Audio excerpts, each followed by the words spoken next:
अध्यक्ष थे, म्यांमार के वाइस प्रेसिडेंट थे, बहुत लंबे समय से जनप्रतिनिधि रहे। लेकिन उन्होंने मुझे एक बात अपने कर्तव्य के पक्ष में देखा, कभी नाम नहीं लिया। मेरा नाम राजेश है, वो राजेश कहेगा तो सांसद है।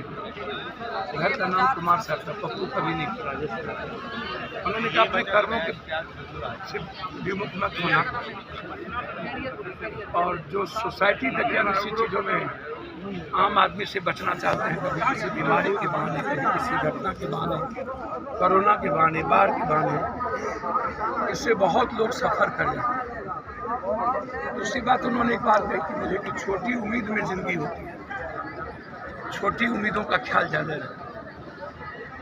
जब ये गए तो मैंने इनसे कहा कि मुझे वहाँ जाना है। इन्होंने तुरंत मुखिया जी को फ़ोन किया, हमने जिला पार्षद अंचल जी सभी लोगों को, मुखिया जी को फ़ोन किया कि हम लोग वहाँ आएँगे। यहाँ आना इसलिए जरूरी था कि यहाँ के बच्चे बहुत परेशान थे, उनके परिवार परेशान थे, और मेरे लिए इससे बड़ी श्रद्धांजलि कुछ नहीं हो सकती थी कि मैं इनको न्याय करा। इनके लिए मैं जस्टिस की बात कर पाऊँ, इन पर कोई बाहरी प्रेशर ना हो, कोई डर ना हो। 700 बच्ची और बच्चे पर डर हो, खौफ में बच्ची रो रही थी, तो फिर मेरे रहने का क्या फ़ायदा। हमने आई, इनकी बात भी सुनी, प्रिंसिपल साहब ने भी अपनी बात कही। बच्चे का कहना है जो इंश्योरेंस हुआ उसमें हम लोग का सिग्नेचर कभी नहीं लिया गया और ना हमको जानकारी दी, जबकि ये थॉट प्रोसेस पहले से यहाँ एम्बुलेंस की व्यवस्था नहीं थी। आज भी हमने एसपी साहब से बातचीत की, मंत्री जी से बातचीत की। फैकल्टी टीचर का डर होता है, बिना किसी जांच के बच्चों पर 15,000 थोप दिए जाते हैं, बच्चों को डराया जाता है, निकालने की धमकी दी जाती है, जेल भेजने की धमकी दी जाती है। तो ये सही प्रोसेस नहीं है एक इंजीनियरिंग के बच्चों के।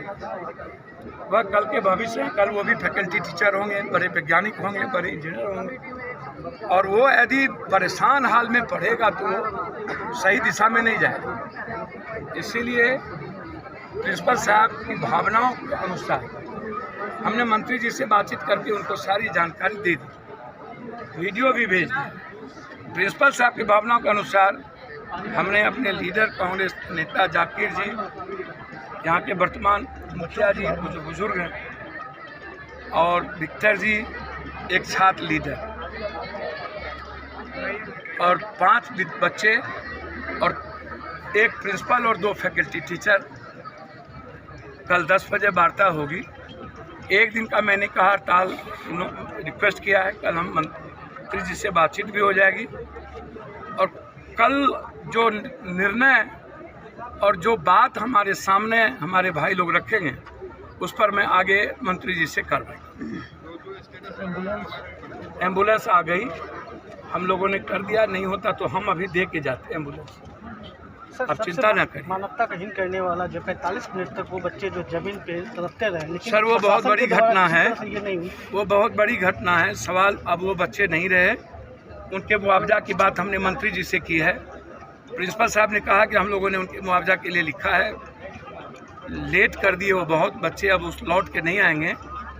मैं उसकी भी जांच की मांग करूंगा कि ये घटना कैसे घटी, और जब बाहर भीतर में कोई फंक्शन होता है तो किसी सम्मानित बाहर के किसी भी अच्छे बौद्धिक लोगों को, इंटेलेक्चुअल लोगों को या नेता को क्यों नहीं बुलाया जाता, या मेरे ख्याल से कि ये पूरी व्यवस्था क्यों नहीं होती है। तो इसीलिए मैंने जांच की मांग उस बच्चे के लिए किया है, और उस बच्चे की पूरी इंक्वायरी मैं कराऊंगा, ये मैं आपको वादा करता हूं। सर क्या कॉलेज प्रशासन पे सर कार्रवाई होगी? सर मंत्री जी से कहा, लेकिन कल जब एक बेहतर समन्वय कमेटी बनी है तो वार्ता होने दीजिए। जो भाई लोग हमको मैसेज करेंगे हम उस पर मंत्री जी से वार्ता करके एकदम कार्रवाई करेंगे। सर न्यूज़ 24 पे लगातार सर खबर दिखाई जा रहा था, आज उसके बाद जो है सर प्रशासन भी जगी है। सर आप बेफिक्र रहें, जो भी न्यूज़, चाहे कोई भी न्यूज़ हो, निश्चित रूप से जब न्यूज़ संवेदना से भरा हो जाए और न्यूज़ में संवेदना हो, चाहे न्यूज़ 24 हो, चाहे कोई भी हो। मैंने देखा न्यूज़ 24, एक और चैनल मैंने देखा है, तो मुझे लगता है कि मैं बधाई दूं, और ऐसे कर्तव्यों के लिए मैं न्यूज़ 24 के साथ हमेशा खड़ा हूं।